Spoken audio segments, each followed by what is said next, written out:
Alhamdulillah wa syukurillah asyhadu an la ilaha illallah wahdahu la syarikalah wa asyhadu anna Muhammadan abduhu wa rasuluh.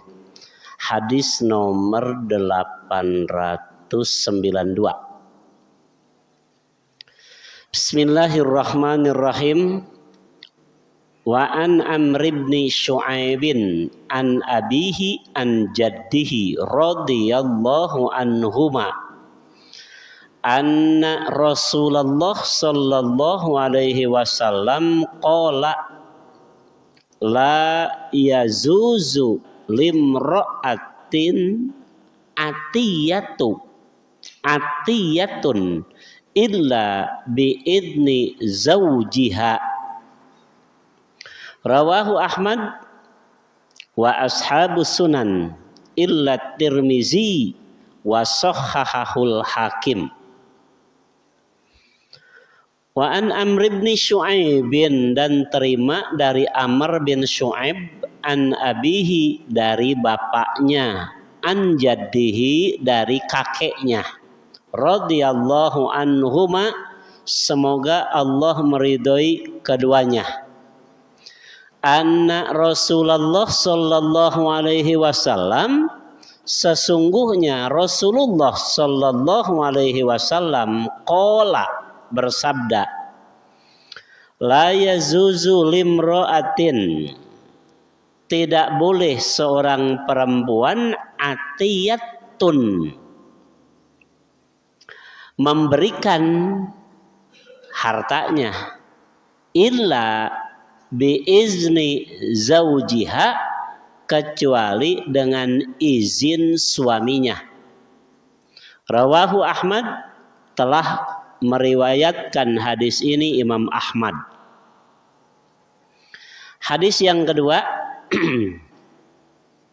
893. Wa an Qabisah bin Mukharikin radhiyallahu anhu qala qala Rasulullah sallallahu alaihi wasallam innal mas'alata la tahillu illa li ahadi salasatin, rajulun tahammala hamalatan fahallat lahul mas'alatu hatta yusibaha summa yumsika, wa rajulun asabathu jaihatun ihtahat malahu fahallat lahul mas'alatu hatta yusiba qiwaman min aishin,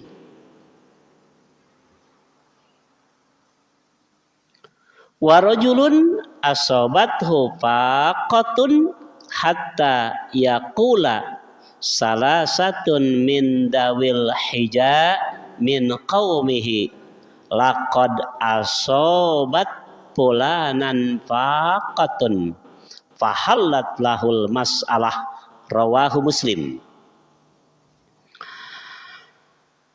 Wa an Qabisah bin Mukharikin, dan terima dari Qabisah bin Mukharik radhiyallahu anhu semoga Allah meridhoinya.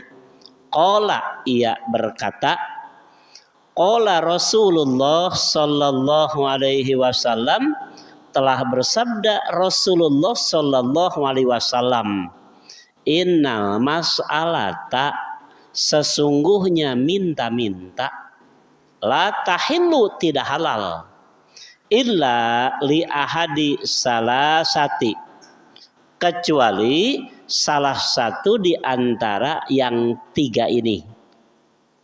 Rajulun, seseorang, tahamala hamalatan, yang menanggung beban orang, fahallat lahul mas'alah, maka halal baginya minta-minta, hatta yusibaha, sampai mendapatkan apa yang ia tanggung. Summa yumsika, kemudian ia berhenti. Warajulun, dan seseorang asobathu jaihatun, yang kena dengan bencana, musibah, ihtahat malahu, yang menghabiskan hartanya, fahallat lahul mas'alatu, maka halal baginya minta-minta, hatta yusiba qiwama min aishin, sampai dia mendapatkan kehidupan yang layak. Warajulun, dan seseorang asobathu faqatun, yang kena dengan kemiskinan, kefakiran, hatta yakula salasatun min dawil hija, sehingga mengatakan 3 orang yang berakal sehat, min qaumihi, dari kaumnya, laqad asobat fulanan, sungguh telah menimpa kepada si fulan faqatun, kefakiran, fahallat lahul mas'alatu, maka halallah bagi dia minta-minta. Rawahu Muslim, telah meriwayatkan hadis ini Imam Muslim. 2 hadis. Hadis yang pertama yang diterima dari Amr bin Shu'aib, dari bapaknya, dari kakeknya.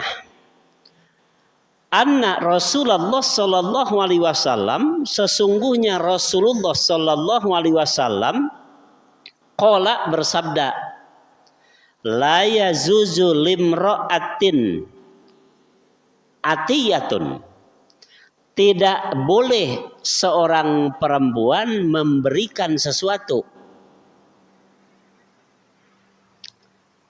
apapun dari hartanya, illa biidni zaujiha, kecuali dengan izin suaminya. Bisa diterima kira-kira? Seorang perempuan yang punya suami tentunya, dia tidak boleh mengeluarkan sesuatu, ya, atau memberikan sesuatu kecuali dengan izin suaminya. Nah, hadis ini dijelaskan oleh Imam Abdullah bin Abdurrahman Al-Basami dalam kitab Tawdihul Ahkamnya di juz ketiga di halaman 342 dengan perbandingan. Jadi dengan qarinah penjelas. Beliau membacakan satu ayat di surat An-Nisa ayat 34. Kenapa perempuan atau seorang istri tidak boleh mengeluarkan sesuatu atau pemberian kecuali dengan izin suami? Kenapa seperti itu? Nah, Imam Abdurrahman Al-Basami membacakan satu ayat di surat An-Nisa ayat 34. Ini penyebabnya. A'udzu billahi minasyaitonir rajim. Allah berfirman, ar-rijalu qawwamuna 'alan nisa. Laki-laki itu adalah qawwam, imam, 'alan nisa, bagi wanita, bagi perempuan, bima faddalallahu ba'dahum 'ala ba'din, karena Allah melebihkan satu di antara yang lain. Jadi sebahagian dari bagian yang lain. Maksudnya laki-laki dilebihkan oleh Allah. Sehingga beliau menjelaskan parrijal huwa sayyidul bait. Sedangkan laki-laki itu adalah pemimpin di rumah, ketua di rumah. Makanya jangan sampai terjadi di rumah itu pemimpinnya perempuan. Jangan. Dan ini termasuk ini dalam hal ketatanegaraan. Di negara juga tidak boleh. Katanya kita mau punya presiden wanita lagi cenanya. Gitu ya. Islam mengatur ini. Ar-rijal qawwamuna 'alan nisa.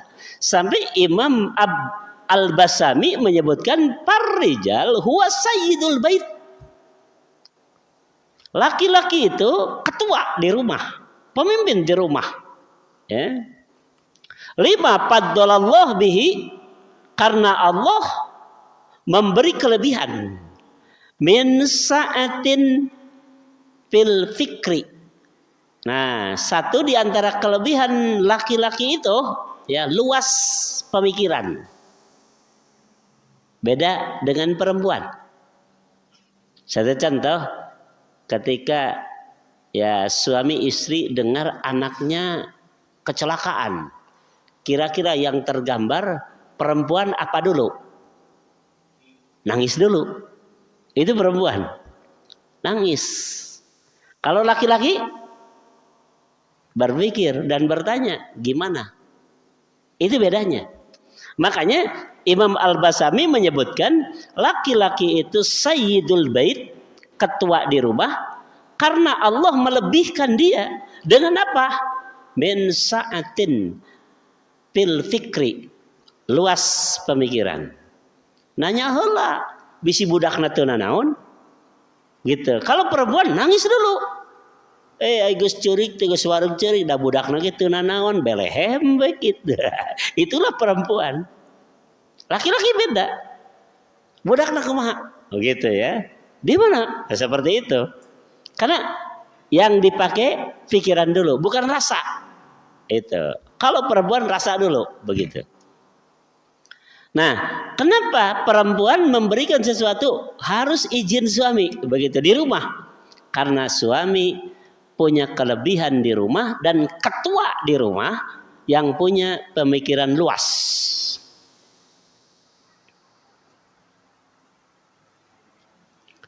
Kemudian laki-laki juga beda fin nazar. Jadi laki-laki itu bisa memikirkan sesuatu dan bisa melihat sesuatu sebenarnya ini gimana. Itu beda laki-laki itu. Wa basara fil awaqib. Laki-laki itu seringkali berpikir untuk melihat akibat. Kalau ini dilakukan akibatnya seperti apa? Nah, seperti itu laki-laki. Kalau perempuan yang penting sekarang saja. Itu biasanya begitu. Tapi tidak semua perempuan tidak. Tapi rata-rata perempuan itu begitu. Kalau laki-laki kan berpikir, Kang, udah ngiridit lah. Nah, laki-laki berpikir, kalau kredit kira-kira nanti ke depannya gimana? Ini bedanya. Kalau perempuan yang penting mah boga we lah, kan baik ngiridit mah. Ngiridit we. Ya babari. Laki-laki beda. Kalau sekarang kredit kira-kira bulan depan, bulan berikutnya kira-kira seperti apa? Terbayar enggak? Itu pikiran laki-laki, beda begitu ya. Ini ya, wasahibul kasbi, dan laki-laki itu menjadi seseorang yang diberi oleh Allah kewajiban untuk kasab, mencari nafkah. Makanya nanti di satu rumah, di rumah tangga itu laki-laki yang berkewajiban untuk cari nafkah.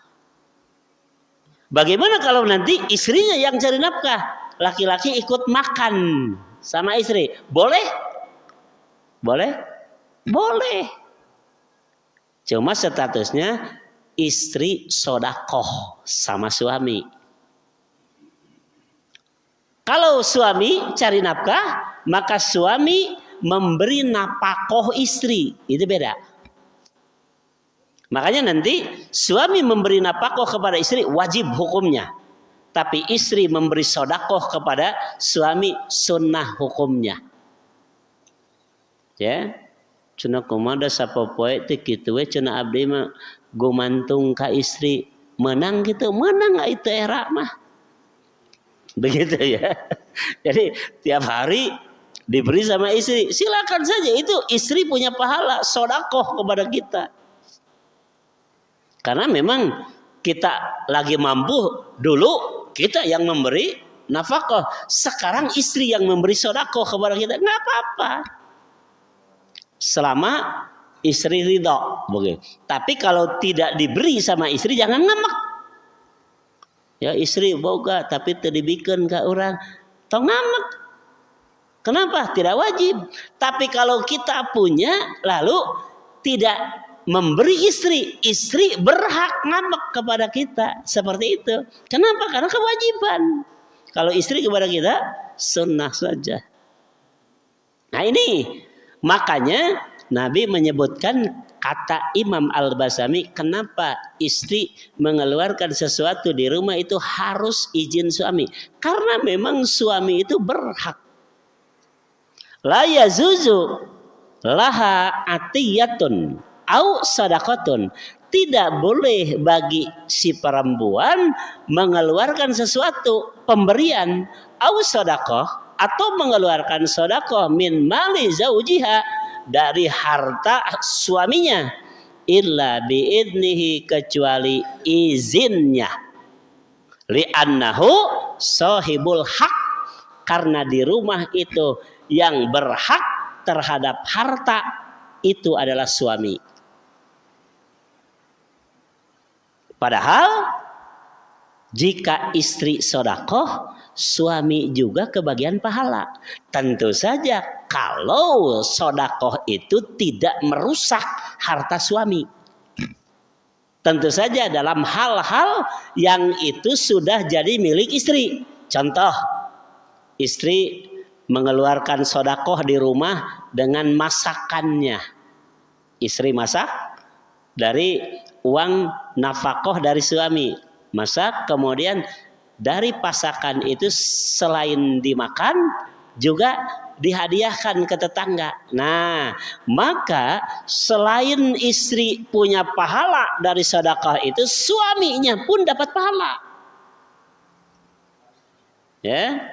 Jadi yang nggak boleh di sini istri memberikan sesuatu kepada yang lain dari harta milik suami. Ini yang nggak boleh. Misalkan suami punya kendaraan, ya, lalu karena istrinya misalkan punya saudara dekat, udah kasih saja kendaraan suami, ini nggak boleh. Seperti itu. Tapi kalau istrinya diberi nafkah, lalu dari bagian nafkah itu istrinya mengeluarkan sedekah, maka suaminya pun dapat pahala, selain istrinya dapat pahala. Boleh sedekah gitu? Boleh. Boleh memberikan sesuatu seperti itu? Boleh. Selama yang diberikan itu tidak mengakibatkan rusaknya harta suami. Boleh. Kenapa? Nabi SAW bersabda dalam hadis yang bersumber dari Ibu Aisyah, riwayat Bukhari Muslim. Anna Nabi SAW, kata Ibu Aisyah, sesungguhnya Nabi SAW pernah bersabda, idza anfaqatul mar'ah, apabila seorang perempuan mengeluarkan infak, min ta'ami zaujiha, dari makanan yang diberikan suaminya, ghairu mufsidatin, tanpa merusak. Jadi nu dinapakakeun ku suami, terus sebagiannya diinfakkan, begitu. Tentu saja tidak merusak harta suami. Kana laha ajruha bima anfaqat, maka baginya pahala dengan sebab ia mengeluarkan infak. Jadi istri dapat pahala karena infaknya. Wali jaujiha, sedangkan suaminya pun dapat pahala, ya, maka sabak dari apa yang ia usahakan. Jadi dia kasab punya pahala, diberikan kepada istri, lalu istrinya infak, maka istrinya dapat pahala infak, suaminya pun dapat pahala dari infak istri. Makanya kalau istri mengeluarkan sesuatu di rumah, baiknya suami jangan melarang. Kenapa? Karena suami pun dapat bagian pahala dari infak itu. Walil khazin, juga bagi pembantu, mislu dalika, pembantunya pun punya pahala seperti itu. Kenapa? Karena dia ikut membantu si istri itu mengeluarkan sedekah. Contoh, ikut membantu masaknya, ikut membantu ya proses bikin apa yang ia infakkan. Maka si pembantu itu pun dapat pahala seperti itu. La yankusu ba'duhum min ajri ba'din syai'a, tanpa mengurangi pahala sedikit pun, karena masing-masing dapat pahala. Jadi istri dapat pahala, suami dapat pahala, pembantunya pun dapat pahala yang sama tanpa saling mengurangi pahala masing-masing. Lalu kenapa istri mesti izin kepada suami? Kalau memang sebenarnya suami pun dapat pahala dari infak istri, kenapa harus izin? Nah, Imam As-San'ani dalam kitab Subulus Salamnya menjawab pertanyaan ini. Qala Al-Khattabi, kata Imam As-San'ani, Al-Khattabi mengatakan, hamalahul aktsaru ala husnil isyrah. Kebanyakan para ulama menjelaskan kenapa istri ketika mau infak harus izin suami. Itu adalah merupakan husnil isyrah, ya, bagusnya dalam pergaulan. Jadi minta izin nanti lain temenang infakna, karena suami pun dapat pahala. Ini minta izin kepada suami itu menghormat suami, membikin enak suami, karena suami merasa dihargai. Ini namanya husnil isyrah. Karena kan di Quran laki-laki kepada istri, istri kepada laki-laki di rumah sebagai suami istri harus husnil isyrah.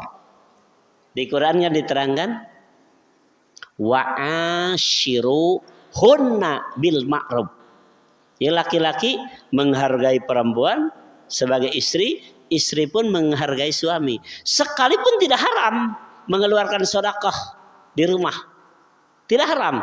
Tapi alangkah baiknya untuk menghargai suami sebagai apa? Sebagai ketua di rumah, memberitahu suami, izin kepada suami, itu lebih baik. Wastitobatin nafsi, dan menunjukkan baiknya akhlak sang istri. Jadi untuk sakarep ingsun kumaha kuring we, tidak begitu. Karena di rumah itu ada ketua di rumah suami, maka apapun ia minta izin, memberitahu kepada suami, itu adalah husnul isyrah. Kenapa seperti itu? Nah, waqad sabata 'anin nabi sallallahu alaihi wasallam. Sungguh telah jelas apa yang disampaikan Nabi sallallahu alaihi wasallam. Annahu qala lin nisa, bahwa Nabi pernah mengatakan kepada para wanita. Nah, ini jawabannya. Jadi wanita mengeluarkan sedekah dari harta miliknya tidak perlu izin suami. Tidak perlu secara syariat. Kenapa di hadis tadi menyebutkan kalau mengeluarkan sedekah tidak boleh tanpa izin suami? Ini hanya husnul isyrah saja, menghargai suami saja. Tapi di saat-saat tertentu, ya, dia harus mengeluarkan sedekah, tidak perlu izin suami, tidak perlu. Contoh, di jalan ada orang yang membutuhkan sedekah dari istri itu, si perempuan itu, lalu ia mengeluarkan sedekah, tidak perlu datang dulu kepada suami minta izin, saya mau mengeluarkan sedekah, nggak perlu begitu. Nah ini kenapa Nabi Shallallahu Alaihi Wasallam pernah mengatakan kepada para wanita, tasodakna, kata Nabi, wahai para wanita, keluarkanlah sodakoh kalian.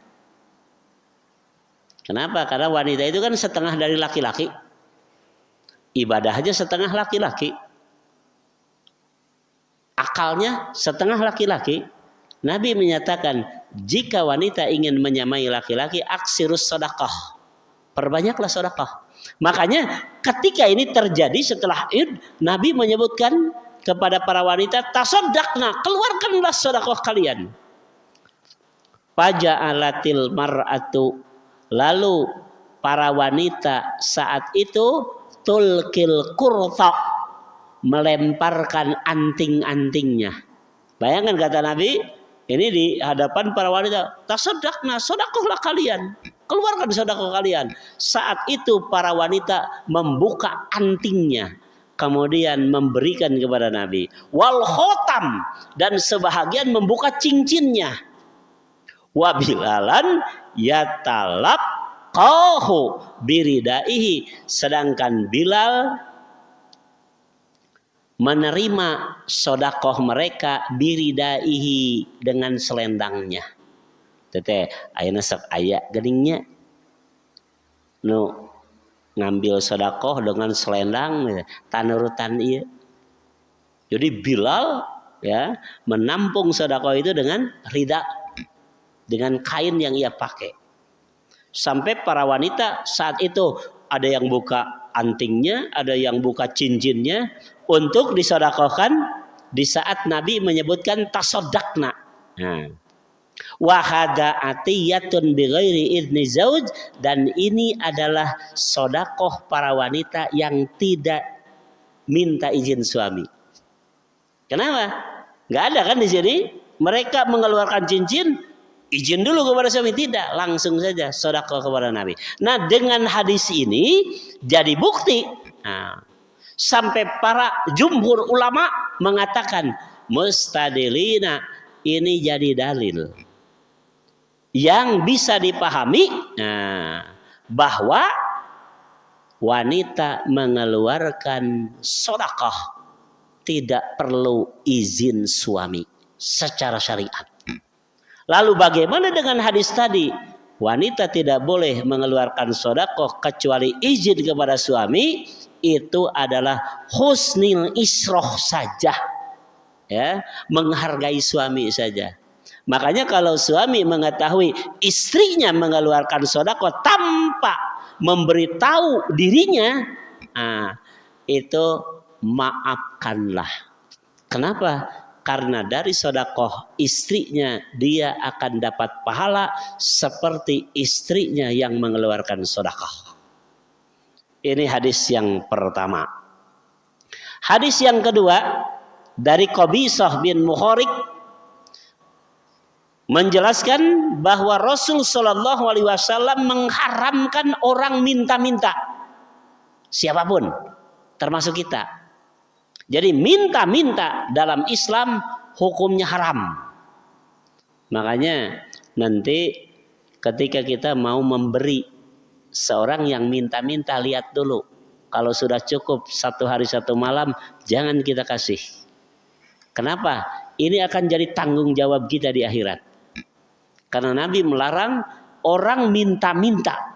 Itu dilarang dalam agama. Namun orang merek, berarti kita mendukung, ya, mendukung sesuatu yang dilarang Nabi. Karena yang minta-minta tidak akan ada kalau nggak ada yang memberi, begitu. Tapi ini pun kalau yang minta-minta itu menjadikan minta-minta itu kebiasaan, ya, sampai ia malas ikhtiar dan usaha, ini tidak boleh dikasih. Makanya Nabi SAW menyebutkan innal mas'alah la tahillu illa li ahadis salah. Minta-minta tidak boleh dilakukan, tidak halal oleh siapapun, termasuk kita sebagai umat Nabi, illa li ahadi salasatin, kecuali satu di antara tiga yang ini.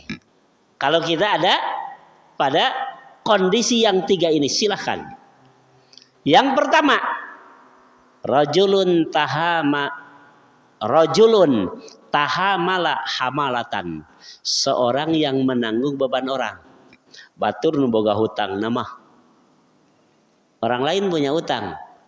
Contoh, dia meninggal sampai utangnya tidak ada yang bayar. Maka kita tampil sebagai penolong. Kenapa? Karena kita tahu orang mukmin meninggal punya utang dan utangnya tidak terbayarkan, maka dia mu'allaqah, terhalang untuk mendapatkan rahmat Allah, sampai dia tidak akan bisa ke surga selama-lamanya sehingga utangnya dibayarkan terlebih dahulu. Maka kita sebagai penanggung jawab. Kasihan dia tidak ke surga karena utang, biar aku yang bayar utangnya. Tapi karena dia tidak bisa membayarkan utang sendiri, maka dia minta-minta kepada yang lain, minta sumbangan untuk membayar utang orang ini. Silahkan sampai dia mendapatkan itu lunas, tidak boleh terus minta. Ini yang pertama. Bisa jadi utang, bisa jadi dia harus bayar diat, itu kan, itu sama. Atau mungkin dia punya nadar tidak terbayarkan, itu dia yang menanggung, silahkan. Boleh minta-minta, tapi bukan untuk kita, untuk menanggung beban orang. Yang kedua, warajulun asobathu jaihatun iztahat malahu, seorang dia punya harta, punya kekayaan, tapi dia kena dengan bencana sampai membinasakan hartanya, habis hartanya, ya, misalkan kena banjir, kebakaran, apapun bentuknya, sampai hartanya habis, maka pahalat lahul mas'alah, dia boleh minta-minta hatta yusiba qiwama min aishin, sampai dia punya kehidupan yang layak lagi. Misalkan rumahnya habis, kekayaannya habis, sampai dia tidak bisa, ya, dapat kehidupan yang layak, maka dia boleh minta-minta sampai dia punya kehidupan yang layak. Kalau sudah, berhenti, jangan jadi kebiasaan. Dua. Yang ketiga, warajulun asobathu faqatun, seorang yang kena dengan kemiskinan, kefakiran. Jadi jalma fakir, miskin, boleh dia minta-minta, tapi bersyarat. Apa syaratnya? Harus ada 3 orang saksi. Bayangkan, berat sekali. Kita merasa bahwa kita fakir, kita miskin, boleh kita minta-minta, tapi syaratnya di daerah kita ada orang yang sanggup jadi saksi bahwa kita itu fakir, kita itu miskin. Kalau tidak, 2 saja yang jadi saksi tidak boleh.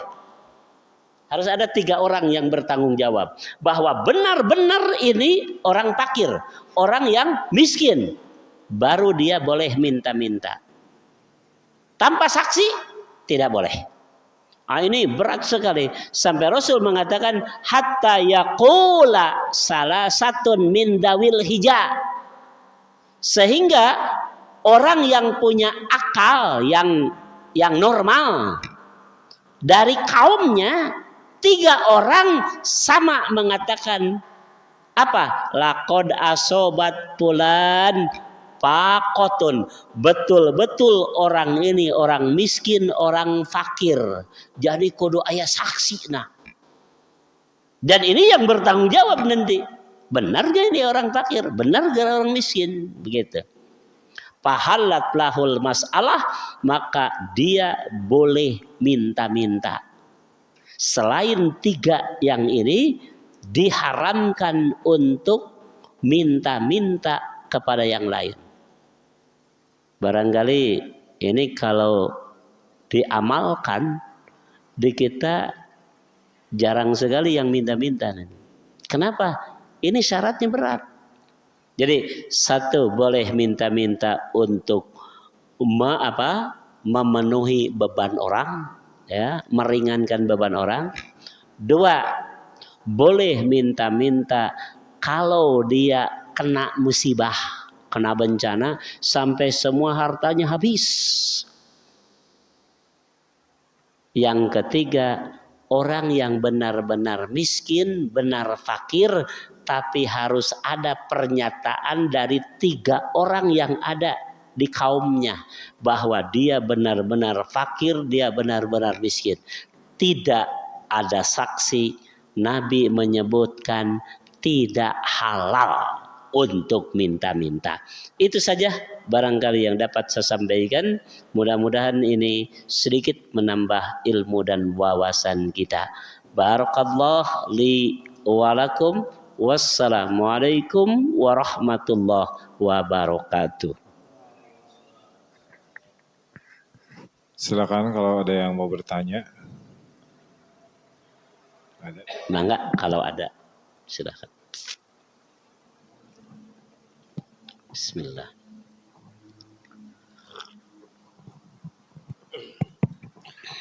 Terima kasih. Bismillahirrahmanirrahim.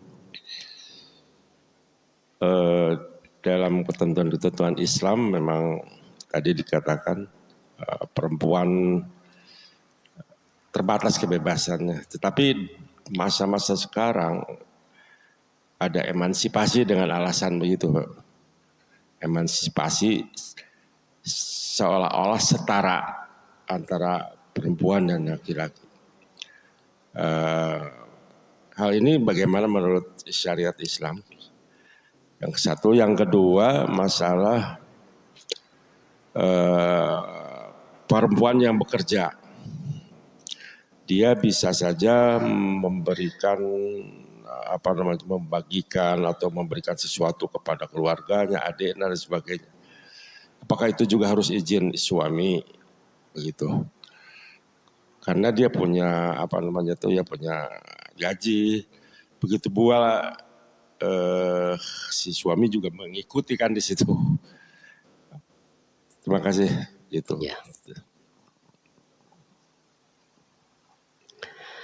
Kalau ini yang kedua, kalau perempuan dia kerja, ya, dia dapat punya penghasilan sendiri, sehingga ia mengeluarkan ini dari harta miliknya, tidak izin suami, tidak izin suami. Pokoknya danu abdi ya mah, nah, seperti itu ya. Apa boleh seperti itu? Tadi saya katakan, ya, perempuan mengeluarkan harta miliknya, cincinnya kasih, anting kasih, begitu. Karena Nabi mengatakan tasaddaqna, tidak izin suaminya kan? Artinya itu boleh secara syariat. Kenapa? Kalau tidak boleh, Nabi gak mungkin minta sodako kepada para wanita, padahal suaminya tidak ada. Ini artinya boleh. Nah begitu. Tapi para ulama, di antaranya Imam Al-Basami menyatakan, kenapa harus izin? Lah izin we. Itu adalah husnil isyroh. Biar di rumah tangga itu benar-benar terjamin kerukunan itu. Sehingga nanti suami merasa dihargai oleh istri. Padahal itu milik istri. Tapi dihargai. Kenapa? Karena istri mengakui bahwa di rumah ada ketua, ada pemimpin. Siapa? Suaminya. Sekalipun dia yang cari nafkah. Tetap saja tidak rubah. Nah, kemudian bagaimana dengan alasan emansipasi? Di Islam tidak ada itu. Jadi aturan Islam tidak ada menyamaratakan antara laki-laki dan perempuan, gak ada. Tetap saja Islam menyatakan ar-rijal qawwam. Jadi nggak ada sama rata. Sehingga nanti si istri yang punya kebijakan di rumah, ini bencana besar. Dan boleh ini ya, kalau ada nanti ya keluarga seperti itu, istri pemegang keputusan di rumah, ini bencana. Karena memang dalam Islam tidak dibolehkan hal seperti itu. Sekalipun istri ya yang punya penghasilan, tidak boleh. Mau tidak mau, suami itu ketua di rumah, sayyidul bait. Ini harus dijalankan. Dan ini adalah syariat yang tidak boleh dilanggar. Sampai hari kiamat tidak akan berubah. Seperti itu. Cukup begitu?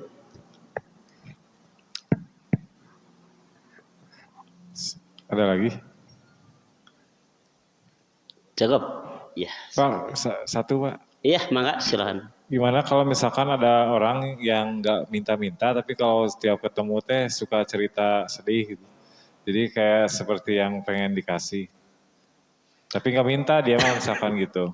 Tapi mohon ketemu tehnya gitu ceritanya menyedihkan gitu. Nyata nu ngadenge ceritanya teh teu ngarti-ngarti deui gitu ya. Justru dia itu bercerita seperti itu minta begitu. Cuma ini nggak ngerti-ngerti misalkan begitu. Bagaimana sebenarnya bentuknya apapun, minta-minta itu diharamkan dalam Islam selama dia tidak masuk kriteria yang tadi. Apa nih teh bercerita unggal pangi ngomongkeun kasedih we kasusah itu teh minta teh ya. Gitu kan? Tapi belum jelas ini kan minta atau apa. Bisa jadi curhat begitu. Gitu. Jangan suudon begitu. Dia cerita seperti itu. Cuma identiknya ya ada khobariyah bimana insya'iyah teteh. Khobariyah ngabejakeun kasedih jero nama nitah cik atuh bere kuring kitu teteh. Namanya ya khobariyah bimakna insya'iyah. Jadi beja berita tapi isinya perintah. Contoh, nih guru masuk kelas. Guru masuk kelas. Aduh, menibara kieu nya. Gitu. Itu anak harus paham. Guru memerintah cik atuh bersihan kelas teh. Seperti itu. Itu khobariyah. Guru kan tidak memerintah cik sasapu, tidak begitu. Tapi guru menyatakan kelas ini gitu ya seperti itu. Loh, ini balak pisan ya kelas teh. Itu kan berita. Khobariyah namanya. Tapi isinya cik atau sing daek sasapu gitu. Seperti itulah. Ya, tapi ini ya apa yang dia ucapkan tidak bisa ditebak oleh orang yang dengar. Nggak bisa. Oh minta. Nggak bisa begitu. Kenapa? Setiap yang diucapkan itu tergantung niat yang mengucapkan. Naon niatnya? Kan begitu. Jadi tidak bisa kita menuduh, oh minta. Nggak bisa. Bisa jadi dia hanya cerita untuk meringankan bebannya.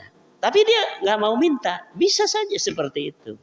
Tapi kalau niatnya minta, maka apapun caranya al-mas'alah itu diharamkan dalam agama. Selama dia tidak masuk 3 kriteria yang tadi. Gitu ya. Cenah miskin, cenah abdi teh pan matak nyerita cerita gitu teh. Ada enggak saksinya? Kudu aya ikrar tinu saya bener si eta teh fakir. Bener si eta teh ngabutuhkeun. Seperti itu. Jadi berat jadi syaratnya. Cukup begitu? Ya, enggak.